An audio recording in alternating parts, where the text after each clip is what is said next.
What's up mga made? Welcome to my vlog. Kumusta lamang kamo?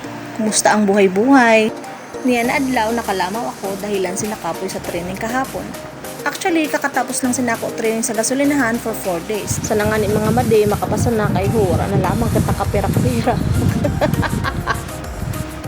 Pagmata ko, syempre, diretso sa kusina, mamahaw. Biyo na nag-uro exercise pa, bagaman lamang kuhan. Pagluwas ko, naimod ko sa lamisa na may binili na pala na pagkaon si Josawa. Para siguro dili na ako magluwas. Grabe na pagpadhaba. Asus, mapapasana all na lang kamo. Syempre, pag aga, importante ang kape. Kaya nagpainit na ako sin tubig para makatimpla na ako sin ako kape.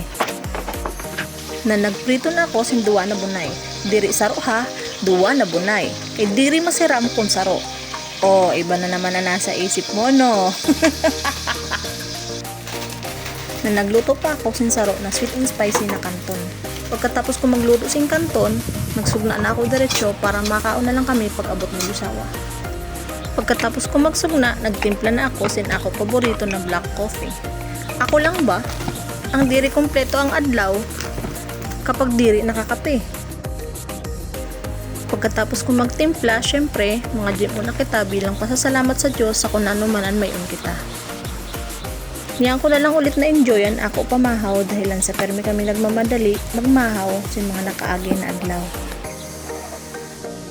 Pagkatapos ko magmahaw, nagluwas na ako para magsurosilid dan maglimpya sa mga kalat ng ati na kinalat ni Bilatra.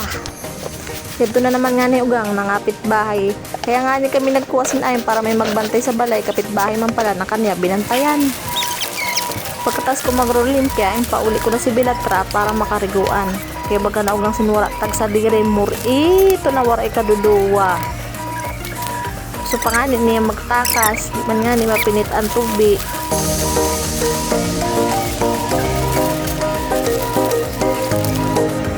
Dahil makulimlim, pinunasan ko na lang si Bilatra pagkatapos niya makarigo para diri siya mapinit. Pagkatapos ko magkarigo kay Bilatra, inasikaso ko naman ang amo labahan. Mayad nga ni, kay mayong kami sin washing machine. Kay ho, tamba ko ng amo labahan sa sulot ng sarok kasi mana. Sakto naman, pagkatapos ko maglaba, nag-abot si Josawa. Nagpabakal na lang ako sa kaniya sa luwas, hindi suruda, wala na ako sa oras para makapagluto. Pagkatapos na mo magkaon, nagpahuwi lang siya sindiyo na oraram na ulit para bumalik sa kaniya trabaho. Siya nga pala mga madi, siya ay isang graphic artist sa isang printing shop. Hanggang din na lang muna mga madi. Salamat sa panonood.